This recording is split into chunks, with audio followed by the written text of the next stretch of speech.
اپنی بیوی کی قبر پر فاتحہ پڑھنے جاتا تو دیکھا کہ 5 مرد روز میری بیوی کی قبر کے پاس کھڑے ہوتے اور مجھے دیکھتے ہی چلے جاتے۔ میں نے اماں سے پوچھا تو بولی بیٹا تو سچ تو یہ ہے کہ تیری بیوی کے یار ہیں وہ سب۔ مجھے فوراً سے بیوی سے گھن آنے لگی۔ اسی رات میری بیوی خواب میں آئی اور بولی میری قبر کھول۔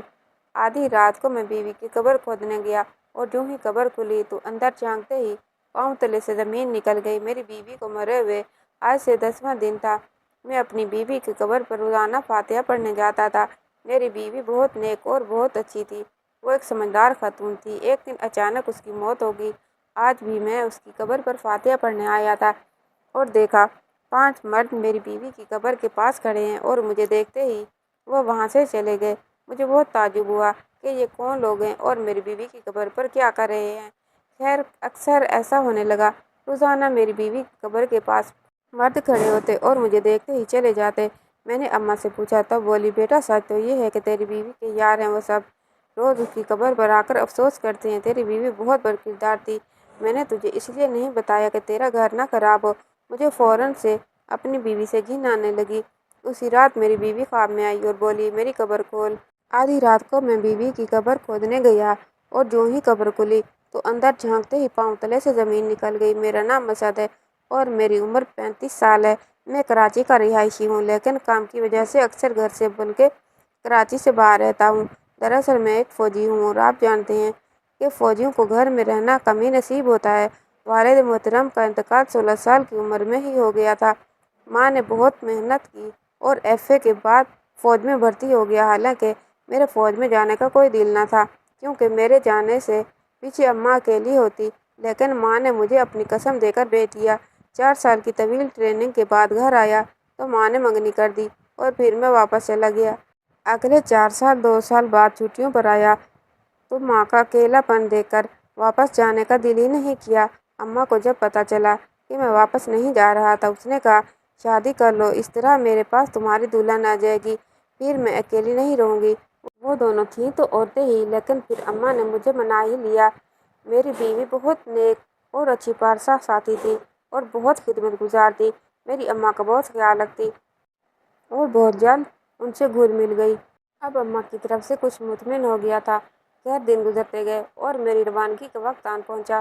میں نے اپنی شریک حیات کو ماں کا خاص خیال رکھنے کی تاکید کی، حالانکہ اس کی ضرورت نہ تھی۔ اس نے کبھی شکایت کا موقع نہ دیا تھا، لیکن اماں میرے لیے بہت خاص تھیں۔ ابا کے شہید ہونے کے بعد انہوں نے مجھے ماں اور باپ دونوں کا پیار دیا، کبھی مجھے یہ محسوس نہ ہونے دیا کہ میں یتیم ہوں۔ میری ماں بہت اچھی تھی۔ سوسائٹی میں سب اسے بہت پسند کرتے تھے اور اسے سب اماں بھی بلاتے تھے۔ جس دن میں جانے لگا تو جیسے ہی دروازے سے باہر نکلا تو دیکھا آگے 2 خواتین کھڑی ہیں۔ انہوں نے اپنے چہرے نامحسوس طریقے سے چھپائے ہوئے تھے۔ مجھے دیکھ کر وہ ایک دم بوکھلا گئی اور ایک دوسرے سے کہنے لگی کہ چل چل یہاں سے چل، ہمیں آج یہاں نہیں آنا تھا نا۔ میں ناسمجھی سے اس کی طرف دیکھ رہا تھا کہ ان میں ایک بولی کہ معاف کر دو بیٹا، ہم شاید غلط پتے پر آ گئے ہیں، ہم چلتے ہیں۔ میں حیرانگی سے ان کی طرف دیکھ رہا تھا۔ وہ کچھ مشکوک سی لگ رہی تھی۔ ایک نے اپنے بازو میں کوئی پوٹلی چھپا رکھی تھی، جانے اس میں کیا تھا۔ میں نے حیرت سے سر جھٹکا۔ مجھے اس قسم کے لوگوں سے شدید نفرت تھی۔ میں نے ایک نظر مڑ کر دروازے کے ساتھ لگی ہوئی ماں کے نام کی پلیٹ دیکھی جس پر اماں کا نام بڑی آب و تاب سے واضح طور پر جگمگا رہا تھا۔ میں نے دل ہی دل میں کہا کوئی اندھا ہی ہوگا جو اس سب کے باوجود دروازہ کھٹکا کر کہے گا کہ غلط پتے پر آ گئے تھے۔ مجھے احساس ہوا کہ میں کافی دیر سے یہاں کھڑا ہوں، مجھے دیر ہو رہی ہے۔ میں جلدی سے دروازہ بند کر کے وہاں سے نکل آیا اور ساتھیوں سے مل گیا اور ڈیوٹی پر جانے کے لیے نکل پڑے۔ اس بار ہماری ڈیوٹی واہگہ بارڈر کے پاس لگائی گئی تھی۔ دن گزرتے جا رہے تھے۔ میں بھی چونکہ جگہ قریب تھی تو مہینہ میں 1-2 دن چھٹی لے کر گھر چلا آتا۔ آج کل ملک کے حالات بھی اچھے تھے اس لیے چھٹی بھی مل جاتی تھی۔ اب میں بہت پرسکون تھا۔ میری بیوی میرے گھر اور میری ماں کو بہت اچھی طرح سے سنبھال رہی تھی۔ کبھی کبھی مجھے اس پر بے حد فخر ہوتا۔